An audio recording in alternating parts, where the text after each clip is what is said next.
What is going on, good people? This is AntFacts with another video. Today, I want to talk about something I'm very, very passionate about, and everyone is excited. I'm excited about the new Teenage Mutant Ninja Turtles game coming out, Tmnt, Shredder's Revenge, which I assume is coming out for the Switch, PS4, 5. I don't see it really coming out on PS5. Xbox One maybe. Probably on all Xbox consoles, because Xbox kind of weird. It's like Xbox One, Xbox Series X is all like the same system kind of, and maybe possibly PC. Yeah, I can see this game coming out on PC because we don't really have an official release date, and we don't know what consoles are coming out for it. So anyway, what I want to talk about today is my concern about the game. Now, I know the game looks pretty sweet. Okay, the graphics are nice. Look at those graphics. So we can just show that here real quick. Okay, yeah, there we go. All right, so they're the graphics. They look nice. That sweet, sweet intro. Those sweet, sweet sprites. All that stuff. They do all the old stuff that they did on the old games. But then I did some digging, and well, not really digging. I mean, all I did was like look on the internet. I mean, really, it's not that hard nowadays to look for stuff. But anyway, point being is that I did some investigating, and I saw that Tribute Games is making it. Now everyone was excited. I was excited too when I saw that .mu was tied to the game, that they put their name on it, but they're just the publisher. They're just publishing the game, and they're not developing it. They're just publishing it. They're not developing it. The developers are the guys who made Scott Pilgrim vs. the World, which I'm about to talk about in a minute.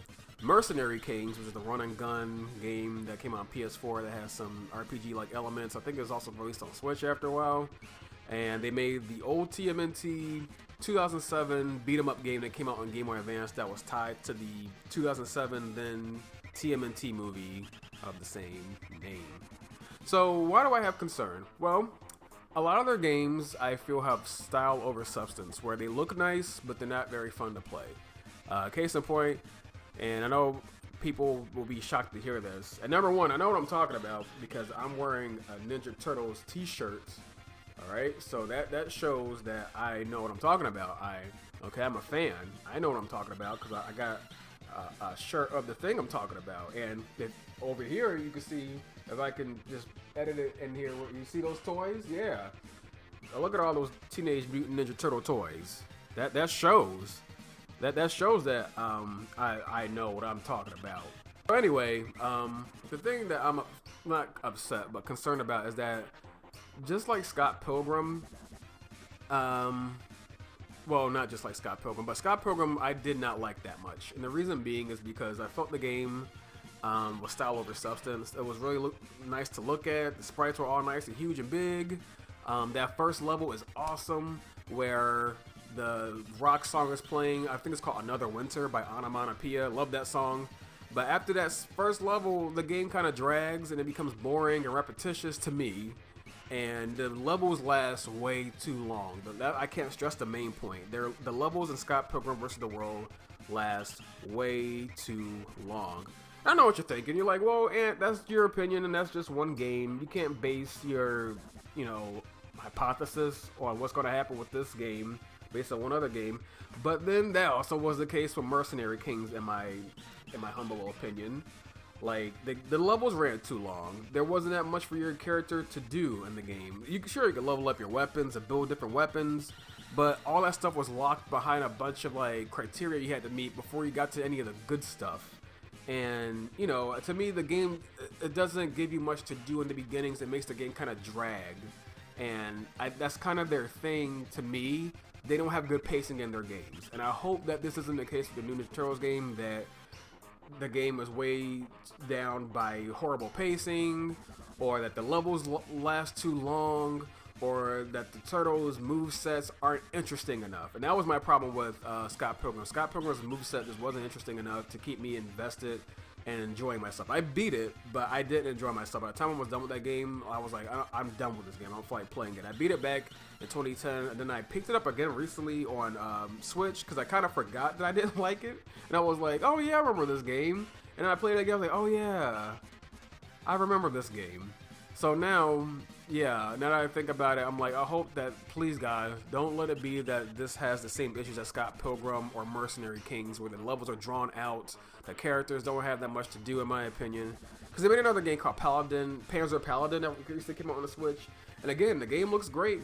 That's what they're known for. Great, big, beautiful sprites, like you seen in the trailer for TMNT Shredder's Revenge. But I hope that they focus a lot more on the gameplay aspect with this game than they did with their other games. Now, Panzer Paladin I haven't finished, but from what I played, it is fun. It is a fun game. It's focused more like on the battle. It's kind of like Shovel Knight or something like that. But it just doesn't. I don't know. I haven't played it, so I can't really say anything about Panzer Paladin. From what I've played so far, the character's moveset isn't that interesting to me, and I hope that isn't the case with Turtles. I hope they just stick with the formula that was with TMNT 1989 arcade and TMNT Turtles in Time that also came on the arcade. Just stick with that formula, and I hope they'll be okay. But we don't know. I don't know. I can't really say. I'm just giving my opinion.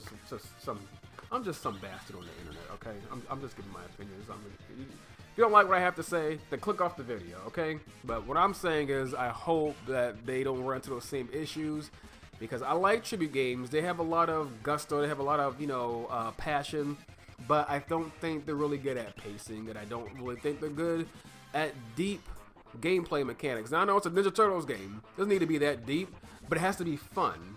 And if the game's not fun, then what are we playing it for? And I hope that this one is fun. Just make the levels not so long. Don't make them like freaking 10 to 15 minutes long. Nobody wants that. Just give us like little 8 to 9 minute levels. Or if they are long, make it so the characters are fun to play as. I don't know. I'm not a game developer. Shit. It's probably hard making games and stuff, so I'm not ragging on them for it. Anyway, this is my thoughts and facts. What do you think? Are you concerned about tribute games making this game now that you know a little bit more about their background, stuff like that? Let me know in the comments, all that stuff. I'll see you guys next time in the next video. And keep gaming and Turtle Power, all that stuff. Bye. I don't really know how to end a video.